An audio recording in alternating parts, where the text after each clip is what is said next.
তো হাঁস এটা পাখি, তাই না? আর কাক, কাক কোথায় থাকে? ডাস্টবিনে থাকে, ময়লা আবর্জনাতে থাকে। সো আমাকে বুঝতে হবে যে আমি এ জগতে কোন পাখিটার মতো আচরণ করছি, কাকের মতো না মানুষের মতো। এই জগতে চলতে গেলে অনেক বাজে বাজে জিনিস থাকে, এই জগতে চলতে গেলে অনেক ভালো ভালো জিনিস থাকে।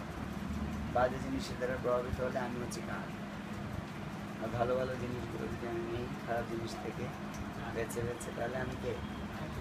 হ্যাঁ, ঠিক না? আর সাধুদেরকে বলা হয় পরমহংস। কি বলা হয়? নমঃ বিষ্ণুপাদ পরমহংস পরিব্রাজকাচার্য চত্বর শত কৃষ্ণ কৃপা শ্রীমূর্তি শ্রীল অভয় চরণার বিন্দ ভক্তি বেদান্ত স্বামী প্রভুপাদ। পরমহংস বলা হয়। কেন বলা হয় হংস? কারণ ওনারা সঠিক জিনিসটাকেই গ্রহণ করেন। আর যারা সাধু তারাও, আমরা কি করছি? এটা করছি বলেই এখানে এসেছি, আমরা ভালো জিনিসটাকে গ্রহণ করবো বলেই তো এখানে এসেছি, তাই না? কি না? আরেকটা ডিফাইন আমরা করতে পারি, যেমন মাছি কোথায় বসে? মাছি,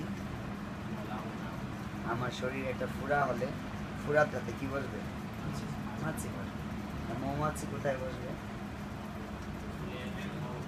ফুলের মধ্যে। কিছু মানুষ আছে, মানুষের দোষগুলো খুঁজে বের করবে, এটা নিয়ে চর্চা করবে, ওখানে বনবন করতে থাকবে, তাই না? ফুরার মধ্যে মাছি। আর কিছু কিছু মানুষ আছে কিসে থাকে? মধুর মধ্যে থাকে। আর সবচেয়ে বড় মধুকর হচ্ছে ভ্রমর। কে কে কে? আর ভ্রমরের যে শব্দ কে ভালোবাসেন? কে ভালোবাসেন? গুনগুনা গুনগান গাহিয়া নীল ভ্রমরা যায়। কার গান গাইতেছে নীল ভ্রমরা? কার গান গাইতেছে? প্রভু কৃষ্ণের গান গাইতেছে। সুতরাং সে কি খায়? কি খায়? কি খায়?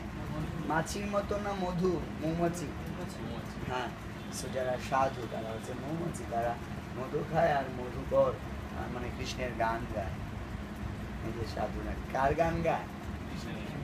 আর যারা মধুকর, যারা আরো সাধু হতে চায় তারা শুনতে আসে, শুনতে আসে। আপনারাও কি মৌমাছি? মৌমাছি, হ্যাঁ কি না? হ্যাঁ কি না? কেমন লাগছে এই ক্লাসগুলো করে এতদিন ধরে? তো এইভাবে আমরা সাবস্টেন্স এবং শেডু জানলাম।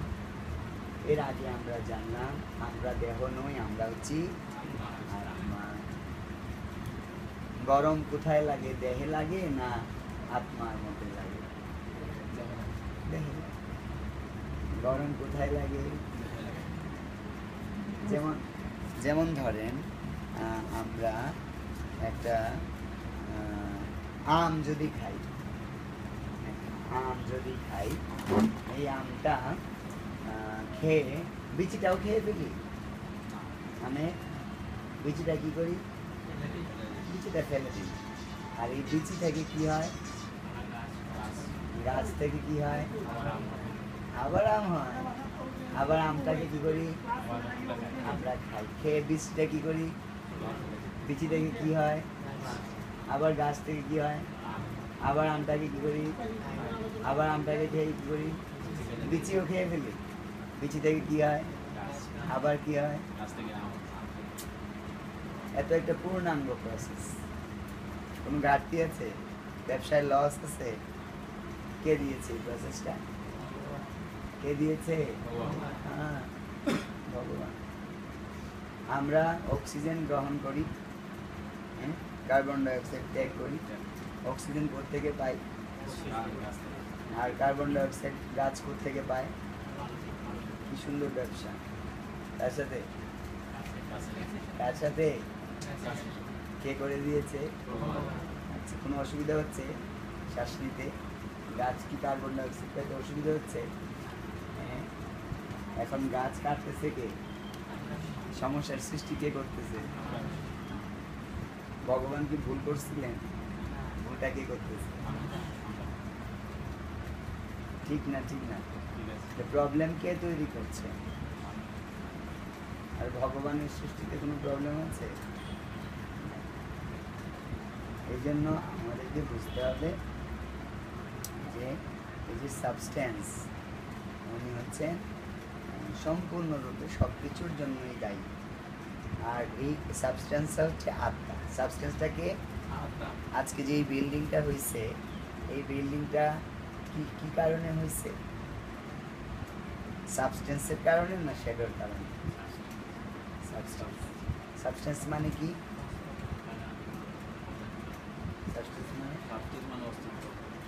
বাস্তব বস্তু। যেমন আমি এখানে আছি, আমার মধ্যে প্রকৃত বাস্তবতা কোনটা? কে আমি আসলে? আমার চামড়া, এই চামড়াটা আমি, হাড় আমি, হাড়টিটা আমি, রক্তটা আমি, উপশিরা শিরাগুলো আমি, নাক আমি, কে আমি? কে? শিওর? চিন্তা কাটবো? কাটবো? কাটবো? দেও কাটবো? দেহ ব্যথা পাবে না আত্মা ব্যথা পাবে? হ্যাঁ, কে ব্যথা পাবে? দেহ ব্যথা পাবে না আত্মা ব্যথা পাবে? কে ব্যথা পাবে? দেহ ব্যথা পাবে।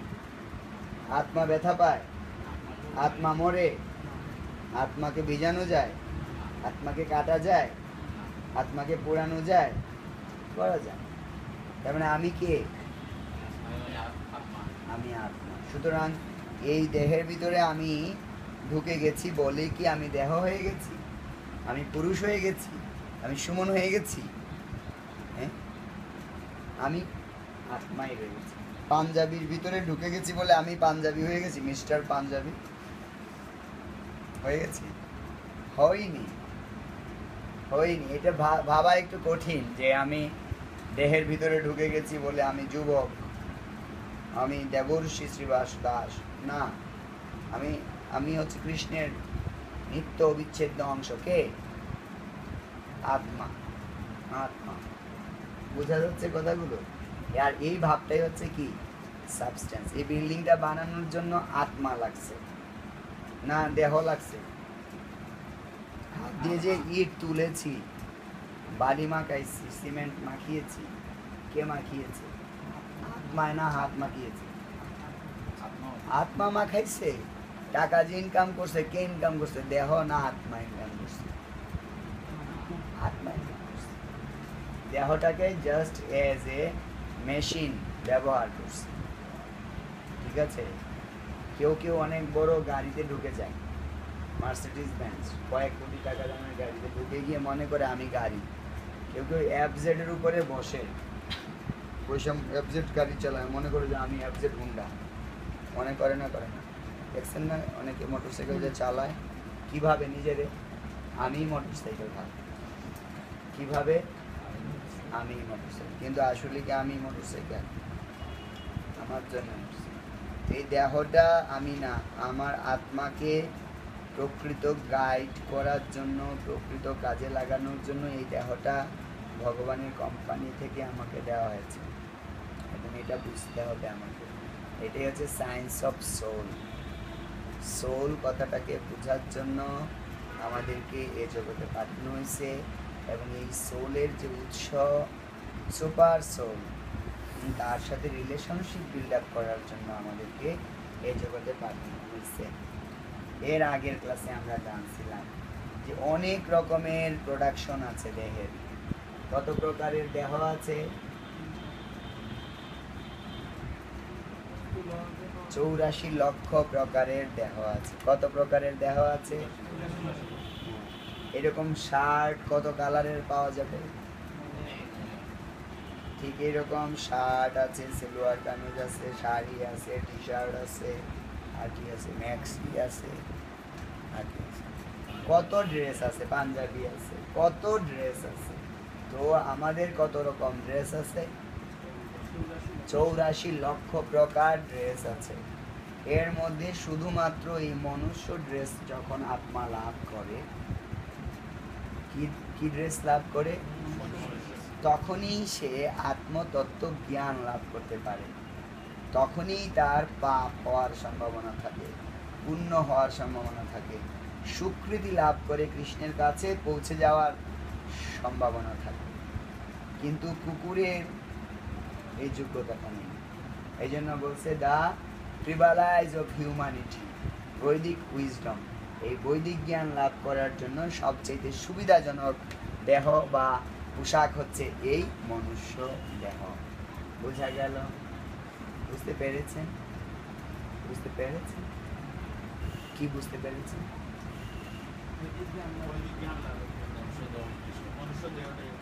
সবচেয়ে উত্তম এবং একমাত্র। উত্তম শুধু বললে হবে? একমাত্র বলতে হবে? বলতে হবে একমাত্র? একমাত্র। কুকুর পারবে এখানে ডিওয়াইএস ক্লাস নিতে, ক্লাস করতে পারবে না? পারবে? সে কি পুণ্য হয়, পাপ হয় তার? কুকুরকে জেলে যেতে দেখছেন? কুকুরের 6 মাস জেলখানায় থাকতে হবে, শুনেছেন কেউ? 6 মাস কুকুরের জেল দেওয়া হয়েছে, ফাঁসি দেওয়া হবে, যাবজ্জীবন কারাদণ্ড দেওয়া হবে হরিণটাকে, শুনেছেন কখন? বাঘ হরিণ খেয়েছে বলে তাকে ফাঁসি দেওয়া হবে, আদালতের বিচার হয়েছে, শুনেছেন কখনো? কারণ ওদের কোনো পাপ নেই, ওদের কোনো পুণ্যও নেই। ওরা সিস্টেমেটিক ওয়েতে তাদের অ্যাডভান্স যে লাইফ সেটাতে পৌঁছে যায়, এক লাইফের পরে আর গ্রাজুয়ালি অ্যাডভান্স হচ্ছে। দাদা ক্লিয়ার হচ্ছে ব্যাপারটা? বোঝা যাচ্ছে কথাগুলো? এর আগের ক্লাসে আমরা জানছিলাম যে হ্যাঁ, কি করে আমরা ভগবানকে দেখব, কি করে দেখব ভগবানকে? হ্যাঁ, দিব্য চক্ষু দিয়ে। দিব্য চক্ষুটা কিভাবে আসবে?